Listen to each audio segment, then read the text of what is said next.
Hello everyone, welcome to online study point. तो आज हम लोग बात करेंगे मोस्ट इंपॉर्टेंट जनरल साइंस के टॉप 25 क्वेश्चंस के बारे में, जिसकी ये प्रैक्टिस सेट ली जा रही है 15। इसके पहले 14 प्रैक्टिस सेट ऑलरेडी हो चुकी है। जिसने भी उन वीडियोस को नहीं देखा है जल्दी से जाकर के प्लेलिस्ट में से देख लेंगे, क्योंकि बहुत ही इंपॉर्टेंट क्वेश्चंस उसमें भी लिए गए हैं। ओके, और आज का वीडियो आप सभी के लिए बहुत इंपॉर्टेंट है। जिस एग्जाम में जनरल साइंस के क्वेश्चन आते हैं उनके लिए ये वीडियो बहुत ही ज़्यादा हेल्पफुल होगी। तो वीडियो को लास्ट तक ज़रूर देखिएगा और अपने कमेंट करके स्कोर बताइएगा कि 25 में से आपके कितने क्वेश्चन सही हो पा रहे हैं। और लास्ट में हम आपको एक क्वेश्चन प्रोवाइड कर देते हैं, उसका आंसर भी आप लोग कमेंट सेक्शन में दिया करो, ठीक है। तो चलिए स्टार्ट करते हैं। स्टार्ट करने से पहले जिसने अभी तक चैनल को सब्सक्राइब नहीं किया, चैनल को सब्सक्राइब करके बेल आइकन को दबा दे, जिससे कि आपको वीडियो की नोटिफिकेशन सबसे पहले मिल जाए। और जिसको भी वीडियो की पीडीएफ चाहिए वो टेलीग्राम चैनल को ज्वाइन कर ले, जिसकी लिंक नीचे डिस्क्रिप्शन बॉक्स में दी गई है। और वीडियो आपको पसंद आता है तो वीडियो को लाइक करिए, ज़्यादा से ज़्यादा शेयर करके अपना सपोर्ट शो करिए। ओके, तो चलिए फिर स्टार्ट करते हैं। फर्स्ट क्वेश्चन आपकी स्क्रीन पे है। फर्स्ट क्वेश्चन को पढ़िए, क्या लिखा है।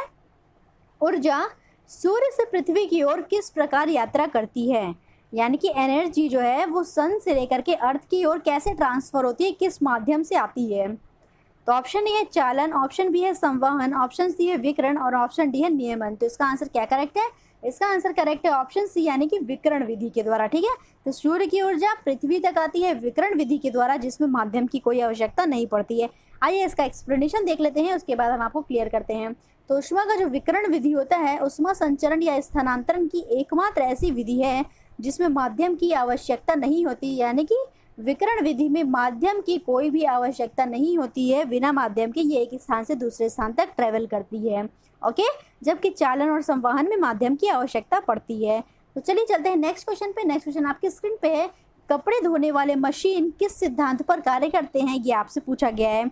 यानी कि वॉशिंग मशीन किस सिद्धांत पर कार्य करती है, उसका प्रिंसिपल क्या होता है।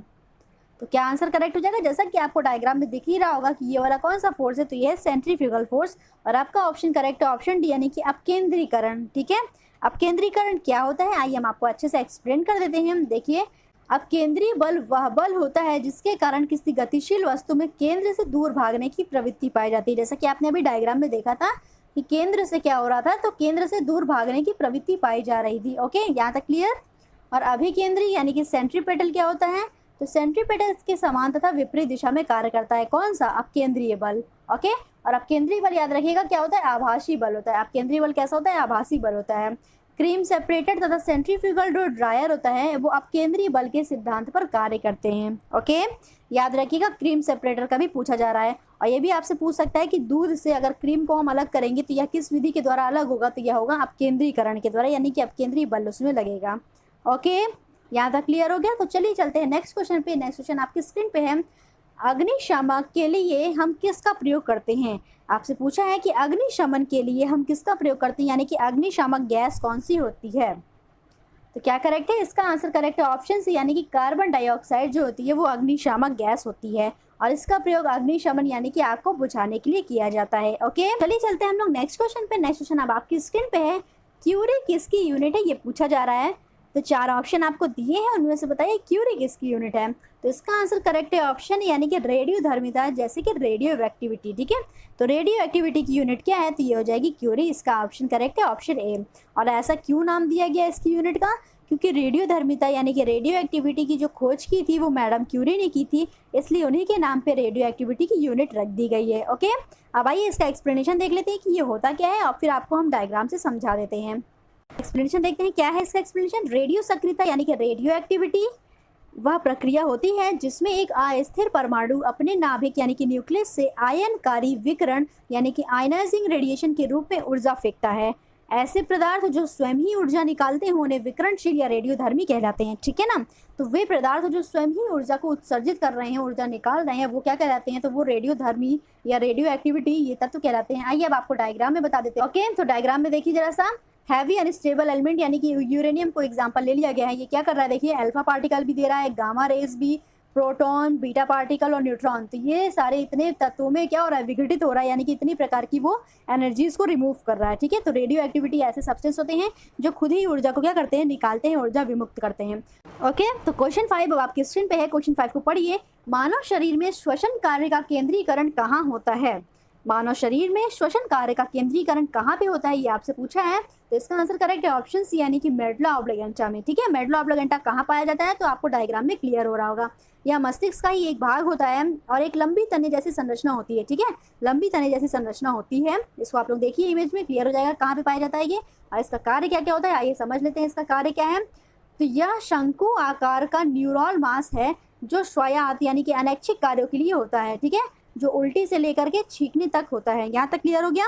तो अनैच्छिक कार्यों के लिए कौन जिम्मेदार है, तो अनैच्छिक कार्यों के लिए मेडुला ऑब्लिगेंटा जिम्मेदार है। मेडुला ऑब्लिगेंटा, ठीक है, अनैच्छिक कार्यों के लिए मेडुला ऑब्लिगेंटा जिम्मेदार है। आइए चलते हैं इसका नेक्स्ट क्वेश्चन देखिए। गुणसूत्र किससे बनते हैं, गुणसूत्र किससे बनते हैं यानी कि क्रोमोसोम किससे बने होते हैं, ये आपको बताना है। तो क्रोमोसोम किससे बनते हैं, जल्दी से बताइए। तो इसका आंसर करेक्ट है ऑप्शन सी यानी कि डीएनए तथा प्रोटीन से मिलकर के बने होते हैं क्या, क्रोमोसोम। सेल है, सेल के अंदर न्यूक्लियस है और न्यूक्लियस के अंदर क्या पाया जा रहा है, तो न्यूक्लियस के अंदर क्रोमोसोम होता है। और क्रोमोसोम को अगर हम जूम करके देखेंगे तो ये किससे मिलकर बना है, तो ये डीएनए और हिस्टोन प्रोटीन से मिलकर के बना होता है। ओके, तो चलिए चलते हैं हम नेक्स्ट क्वेश्चन पे, थोड़ा सा इसका एक्सप्लेनेशन देख लिए। गुणसूत्र या क्रोमोसोम सभी वनस्पतियों या प्राणी की कोशिकाओं में पाए जाने वाले तंतु रूपी पिंड होते हैं जो सभी आनुवांशिक गुणों को निर्धारित व संचालित करते हैं। तो आनुवांशिक गुणों के वाहक कौन होते हैं, तो ये भी क्या होते हैं, क्रोमोसोम्स होते हैं या जीन्स होते हैं। ठीक है, जीन्स होते हैं आनुवांशिक गुणों के वाहक। प्रत्येक प्रजाति में गुणसूत्रों की जो संख्या होती है वो निश्चित रहती है। मानव कोशिका में गुणसूत्र की संख्या कितनी होती है, तो ये होती है कितनी, 46। याद रखिएगा 46 होती है, 23 के जोड़े में होती है। ठीक है, 46 ऐसे होती है और 23 के जोड़े में होती है। तो 23 का आप डबल कर दोगे तो कितना आ जाएगा, 46 हो जाएगा। ओके, तो चलिए चलते हैं हम नेक्स्ट क्वेश्चन पे। नेक्स्ट क्वेश्चन आपकी स्क्रीन पे है।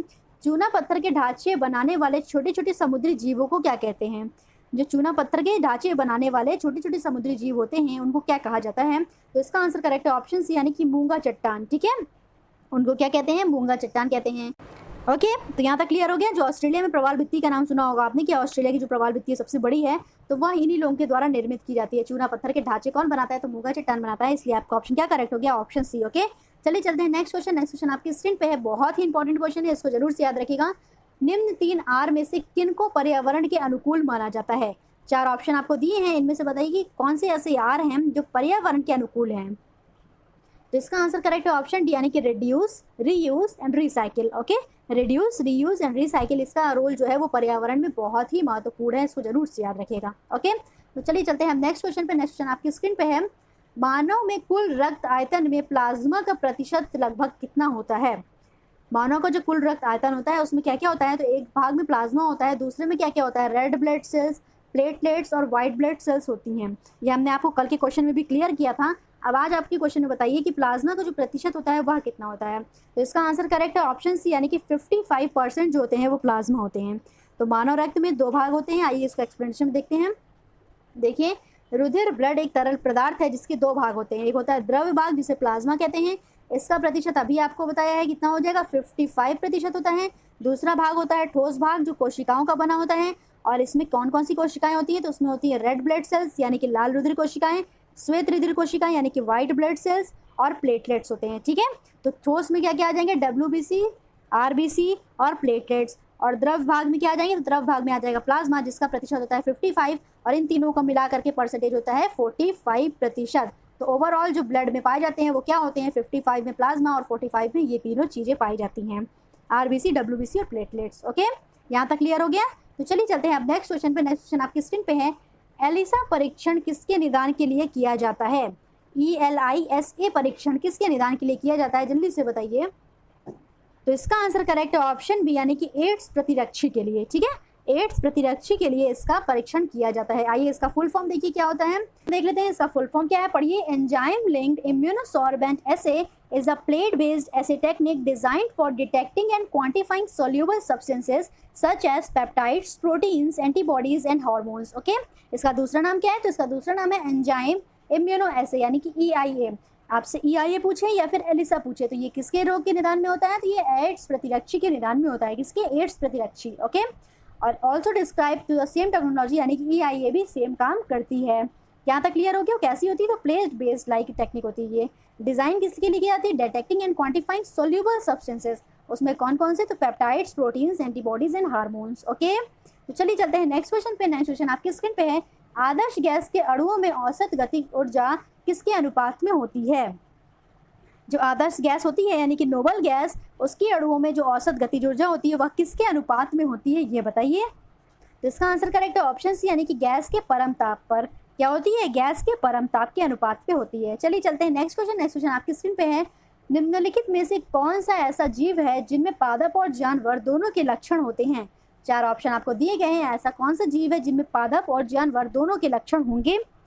तो इसका आंसर करेक्ट है ऑप्शन है यानी कि युग्लिना। ठीक है, युग्लिना में पादप और जानवर दोनों के लक्षण पाए जाते हैं। आइए चलते हैं नेक्स्ट क्वेश्चन। तो क्वेश्चन 13 अब आपकी स्क्रीन पे है। क्वेश्चन 13 को पढ़िए, क्या है, प्रतिजैविक क्या होता है यानी कि एंटीबॉडीज क्या होती हैं, ये आपसे क्वेश्चन पूछा जा रहा है। तो इसका आंसर करेक्ट है ऑप्शन सी यानी कि किसी जीव द्वारा संश्लेषित एक यौगिक जो रोगाणुओं की वृद्धि को निरुद्ध करता है यानी कि रोकता है। ओके, तो किसी जीव द्वारा संश्लेषित एक यौगिक जो रोगाणुओं की वृद्धियों को निरुद्ध करता है तो वो क्या कहलाता है, तो वो प्रतिजैविक कहलाता है। आइए चलते हैं नेक्स्ट क्वेश्चन पे। नेक्स्ट क्वेश्चन आपकी स्क्रीन पे है, स्तनपायियों में श्वेत ग्रंथियां मूलतः किससे संबंधित होती हैं, यानी कि स्तन पादपों में जो श्वेत ग्लैंड पाई जाती हैं वह मूलतः किससे संबंधित है, इसको आपको बताना है। तो इसका आंसर करेक्ट है ऑप्शन सी यानी कि ताप नियमन से। ठीक है, ताप नियमन से संबंधित होती हैं। आप लोग डायग्राम में देखो स्वेट ग्लैंड कहाँ पाई जा रही है, तो स्वेट ग्लैंड ये पाई जाती है स्किन में काफी अंदर पे, पर ये जो पोर्स होते हैं स्किन में उसी के माध्यम से क्या होते हैं, स्वेट बाहर आते हैं। और यह किससे रिलेटेड है, तो यह ताप के नियमन से रिलेटेड होते हैं, मूलतः संबंधित है। ओके, एक्सप्लेनेशन देख लीजिए थोड़ा सा। पसीना हमारे शरीर में मौजूद पसीने की ग्रंथियों से निकलता है, इन्हें एनक्राइन श्वेत ग्रंथि या पसीना ग्रंथि भी कहते हैं। इंसान के शरीर पर 20 लाख से 40 लाख तक की पसीने ग्रंथि होती हैं, यानी कि स्वेट ग्लैंड पाई जाती हैं। और ये ग्रंथि कहाँ कहाँ पे होती है, तो पैर के तलवे, हथेली, मस्तक, गाल आदि में पाई जाती है, यानी कि सबसे ज़्यादा होती हैं। और सबसे ज़्यादा आपसे पूछेगा तो हथेली को ही आपको ऑप्शन करेक्ट कर देना, अगर कैसा ऑप्शन आता है कि सबसे ज़्यादा स्वेट ग्लैंड कहाँ पे पाई जाती है, तो वो हथेलियों में पाई जाती हैं। ओके, चलिए चलते हैं नेक्स्ट क्वेश्चन पे। नेक्स्ट क्वेश्चन आपके स्क्रीन पे है, निम्नलिखित में से विटामिन 12, विटामिन 12 प्रचुर मात्रा में किसमें पाया जाता है। चार ऑप्शन आपको दिए गए, इनमें से बताइए कि विटामिन 12 प्रचुर मात्रा में किसमें पाया जाता है।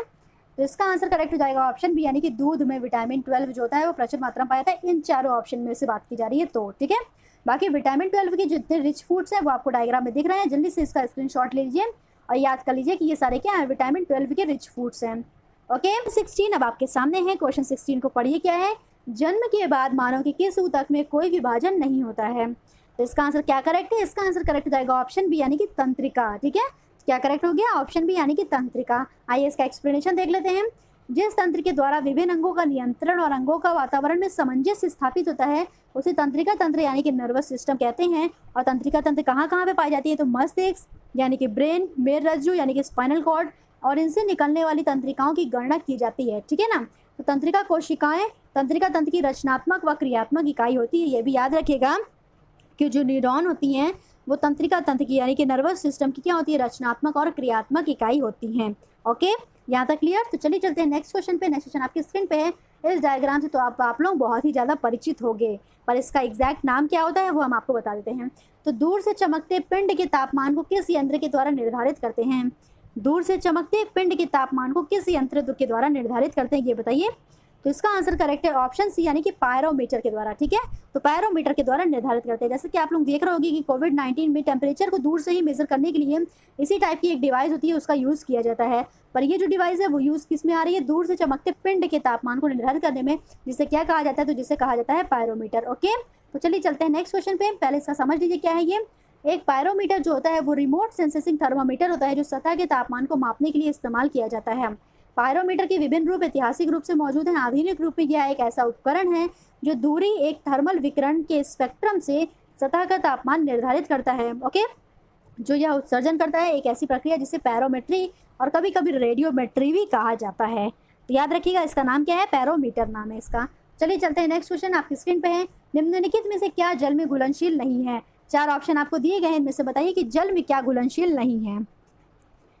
तो क्या करेक्ट हो जाएगा, इसका आंसर करेक्ट है ऑप्शन बी यानी कि जिंक सल्फेट जो होता है वो जल में घुलनशील नहीं होता है। इसके अलावा लेड सल्फेट, पोटेशियम सल्फेट और सोडियम सल्फेट जल में घुलनशील हैं। ओके, आइए थोड़ा सा इसका एक्सप्लेनेशन देखिए। यह सफ़ेद जिंक सल्फेट की बात की जा रही है, तो यह सफ़ेद क्रिस्टलीय ठोस है। यह जल में कैसा है, अविलेय है यानी कि अघुलनशील है।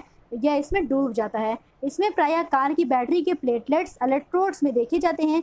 बैटरी के निरावेशित होने पर इसका निर्माण किया जाता है। इसे fast white milk white sulphuric acid lead salt या एनेगल सॉल्ट के नाम से भी जाना जाता है। ठीक है, एनेगल सॉल्ट के नाम से भी इसको जाना जाता है। यहाँ तक क्लियर। तो चलिए चलते हैं नेक्स्ट क्वेश्चन आपकी स्क्रीन पे है, बहुत ही इंपॉर्टेंट क्वेश्चन। और ये कार्बन मोनोऑक्साइड प्रदूषक क्यों है, यानी कि पॉल्यूटेंट गैस क्यों है कार्बन मोनोऑक्साइड। आइए इसका पहले आंसर बताते हैं, फिर एक्सप्लेनेशन देते हैं। तो इसका आंसर करेक्ट है ऑप्शन, यानी कि यह हीमोग्लोबिन के साथ अभिक्रिया कर लेता है। किसके साथ अभिक्रिया करता है, तो हीमोग्लोबिन के साथ। कब करेगा, देखिए जब हम वायुमंडल में श्वसन करेंगे, यानी कि वातावरण में हमारे कार्बन मोनोऑक्साइड मौजूद होगी, तो उसकी जो रिएक्शन रेट होती है तो वो ऑक्सीजन से बहुत ही ज़्यादा होती है। और अगर आपके वातावरण में कार्बन मोनोऑक्साइड मौजूद है और आपने श्वसन किया तो कार्बन मोनोऑक्साइड एंटर कर जाएगी, ठीक है। तो कार्बन मोनोऑक्साइड देखिए एंटर कर गई। एंटर करने के बाद वो क्या करेगी, तो हीमोग्लोबिन के साथ अभिक्रिया करके आपके रक्त में ऑक्सीजन की मात्रा को कम कर देगी, ठीक है। एक्सप्लेनेशन अच्छे समझ में आ गया। अब आइए थोड़ा सा और देखते हैं। कार्बन मोनोऑक्साइड एक रंगीन गैस होती है। यह गैस हवा से थोड़ी हल्की होती है और उच्च सांद्रता में यह मनुष्य और जानवरों के लिए विषाक्त होती है, यानी कि पॉल्यूटेंट होती है। हालांकि कम मात्रा में ही यह कुछ जैविक कार्यों के लिए उपयोगी भी साबित है, पर अगर इसकी ज़्यादा मात्रा हो जाएगी तो यह बहुत ही ज़्यादा क्या हो जाएगी, हानिकारक हो जाएगी। ओके, तो क्वेश्चन 20 अब आपकी स्क्रीन पे है। क्वेश्चन 20 को पढ़िए। अम्ल वर्षा यानी कि एसिड रेन के लिए उत्तरदायी तत्व क्या है। 4 ऑप्शन दिए गए हैं, इन चारों में से क्या करेक्ट होगा, तो इसका आंसर करेक्ट हो जाएगा ऑप्शन बी, यानी कि sulphur dioxide plus nitrogen dioxide, NO2 है। ओके, ये क्या है, NO2 है। देखिए आप डायग्राम में देखिए कौन कौन सा तत्व है, सल्फर डाइऑक्साइड और नाइट्रोजन डाइऑक्साइड। आइए इसका एक्सप्लेनेशन देते हैं।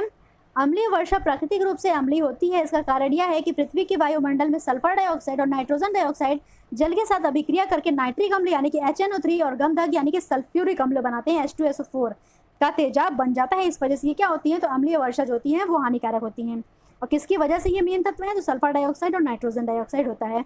नाइट्रिक अम्ल का फॉर्मूला सुनिए। नाइट्रिक अम्ल का फॉर्मूला हो जाएगा HNO3 और सल्फ्यूरिक अम्ल का फॉर्मूला हो जाएगा H2SO4, ठीक है। तो ये कैसे अभिक्रिया हो रही है, तो यह वायुमंडल में जो वाटर होगा H2O, उसके साथ ये दोनों गैसेस जो है वो अभिक्रिया करके क्या बनाएंगी, तो HNO3 और H2SO4 बना लेती हैं, ठीक है, जो कि तेजाब की तरह बर्ताव करता है। और अम्लीय वर्षा में यही महत्वपूर्ण तत्व होते भी हैं। चलिए जाते हैं नेक्स्ट क्वेश्चन पे। नेक्स्ट क्वेश्चन आपकी स्क्रीन पे है। कौन सा उपकरण प्रकाश की तीव्रता को मापने के लिए प्रयोग किया जाता है। कौन सा उपकरण प्रकाश की तीव्रता को मापने के लिए प्रयोग किया जाता है, तो इसका आंसर करेक्ट हो जाएगा ऑप्शन, यानी कि लक्स मीटर, ठीक है। तो इसका आंसर क्या करेक्ट है, ऑप्शन है, यानी कि लक्स मीटर जो है वो प्रकाश की तीव्रता को मापने के लिए प्रयोग किया जाता है। आइए इसका एक्सप्लेनेशन देखिए। लक्स मीटर को प्रकाश मीटर भी कहते हैं। इसके द्वारा प्रकाश की तीव्रता का मापन किया जाता है। लक्स प्रदीपन की SI इकाई है, ठीक है। 22 अब आपकी स्क्रीन पे है। क्वेश्चन 22 को पढ़िए। पृथ्वी का अपना वायुमंडल क्यों है। पृथ्वी का जो अपना वायुमंडल है, उसका एटमॉस्फेयर है, वो क्यों है, किसकी वजह से, ये आपको बताना है। तो इसका आंसर करेक्ट है ऑप्शन सी, यानी कि गुरुत्वाकर्षण शक्ति की वजह से पृथ्वी का अपना वायुमंडल है। जैसा कि आप लोग यहाँ पे डायग्राम में देख रहे होंगे कि पृथ्वी के वायुमंडल में क्या क्या है, तो ट्रोपोस्फियर, स्ट्रेटोस्फियर, मेसोस्फियर, आयनोस्फियर और एक्सोस्फियर, यानी कि क्षोभ मंडल, समताप मंडल, मध्य मंडल, आयन मंडल और वायुमंडल, ठीक है। क्लियर हो गया यहाँ तक। तो चलिए चलते हैं नेक्स्ट क्वेश्चन पे। थोड़ा सा एक्सप्लेनेशन इसका क्या है कि गुरुत्व के कारण हमारी पृथ्वी का एक वायुमंडल है। गुरुत्व के कारण ही जो गैसें होती हैं वो बाहर अंतरिक्ष में निकल जाने के बजाय पृथ्वी के निकट ही बनी रहती हैं। इसी वजह से क्या है कि पृथ्वी में एटमॉस्फेयर पॉसिबल हो पा रहा है। ओके, चलिए देखिए नेक्स्ट क्वेश्चन इसी से रिलेटेड। वातावरण का वह स्तर जो इलेक्ट्रॉन्स और धनात्मक आयन के कुछ अंशों के मिश्रण से बना होता है, क्या कहलाता है। अभी हमने आपको 5 तरह के बताएं कि 5 भागों में पृथ्वी का वायुमंडल जो है बटा हुआ है, तो उसमें से एक वायुमंडल के बारे में आपसे पूछ रहा है, ठीक है। तो इसका क्या करेक्ट है, इसका आंसर करेक्ट है ऑप्शन बी, यानी कि आयनोस्फीयर। ओके, यहाँ तक आपको क्लियर हो गया। तो आप थोड़ा सा और ऑप्शन को देख लीजिए। ट्रोपोस्फियर में क्या होता है, क्षोभ मंडल, यानी कि जितनी भी मौसम संबंधी घटनाएं होती हैं, बादलों का बनना, वर्षा होना, तो ये सारी ट्रोपोस्फियर यानी कि क्षोभ मंडल में होती हैं। स्ट्रेटोस्फियर समताप मंडल में वायुयान क्या करता है, उड़ता है, यानी कि फ्लाइट वगैरह जो उड़ती है वो कहाँ पर उड़ती हैं, तो समताप मंडल में उड़ती हैं। ये मेसोस्फियर यानी कि मध्य मंडल, यह सबसे क्या होती है, ठंडा मंडल होता है। यह सबसे ठंडा मंडल होता है, कौन सा, मेसोस्फियर यानी कि मध्य मंडल। ओके, तो चलिए आयन मंडल का थोड़ा सा देख लीजिए। आयन मंडल मुख्यतः इलेक्ट्रॉनों, धनात्मक आयनों से मिलकर बना होता है। यह पृथ्वी के ऊपरी वायुमंडल का एक क्षेत्र होता है जो 60 किलोमीटर से लेकर के 1000 किलोमीटर की ऊंचाई तक फैला हुआ है। ओके, और सौर विकिरण के द्वारा आयनित है। यहाँ तक क्लियर हो गया। ऊंचाई में वृद्धि होने के साथ साथ इसके तापमान में भी वृद्धि होने के कारण इस परत को वायुमंडल भी कहते हैं। ओके, यहाँ तक क्लियर। तो चलिए चलते हैं नेक्स्ट क्वेश्चन आपकी स्क्रीन पे। में से किसमें सिल्वर नहीं होती, ये आपको बताना है। तो इसका आंसर क्या करेक्ट हो जाएगा, इसका आंसर करेक्ट है ऑप्शन सी, यानी कि जर्मन सिल्वर में सिल्वर नहीं होती है। जरूर से याद रखिएगा, काफी बार पूछा गया क्वेश्चन है। ओके, अब आइए आज का लास्ट क्वेश्चन, क्वेश्चन 25 आपकी स्क्रीन पे है। निम्नलिखित का मिलान करिए। 4 दिए गए हैं आपको, इनमें से आपको सबकी के क्या करने हैं, मिलान करने हैं। तो एनाबिना जो होता है वो किसकी वजह से होता है, नीलहरित शैवाल की वजह से। म्यूकर किसकी वजह से होता है, तो म्यूकर होता है कवक की वजह से। इस्डियोमोनस किसकी वजह से होता है, तो यह होता है जीवाणु की वजह से। और इन्फ्रेट जो होता है वो किसकी वजह से होता है, तो ये होता है जिम्नोस्पर्म की वजह से। इन्फ्रेट किसकी वजह से होता है, तो इन्फ्रेट जिम्नोस्पर्म की वजह से होता है। तो आपका ऑप्शन क्या करेक्ट हो जाएगा? ए का क्या है? ए का 4th है, बी का 3 है, सी का 1 है और डी का 2 है। ओके, क्लियर हो गया? तो आइए देखिए कौन सा ऑप्शन करेक्ट है। तो इसका आंसर करेक्ट हो जाएगा ऑप्शन 2, यानी कि ए का 4, बी का 3, सी का 1 और डी का 2। ओके, ये रहा कल का क्वेश्चन। कल का क्वेश्चन क्या था? जीव विज्ञान की वह शाखा जो विलुप्त सूक्ष्म जीवों का अध्ययन करती है क्या कहलाती है? तो इसका आंसर करेक्ट है ऑप्शन डी, यानी कि जीवाश्म विज्ञान कहलाती है। ओके, अब आइए आज का क्वेश्चन देखिए। आज का क्वेश्चन क्या है? किस पौधों के फलों को भूमि के नीचे पाया जाता है? 4 ऑप्शन आपको दिए गए हैं, इनमें से आपको बताना है कि किस पौधों के फलों को भूमि के नीचे पाया जाता है। ठीक है, इसका भी कमेंट करके आंसर बताइए और ये भी बताइए कि आपके 25 में से कितने क्वेश्चन सही हुए हैं, ये जरूर से बताइए। ओके, वीडियो पसंद आया है तो वीडियो को लाइक करिए, ज़्यादा से ज़्यादा शेयर करके अपना सपोर्ट शो करिए और कमेंट करके अपने आंसर जरूर बताया करिए। Thank you so much.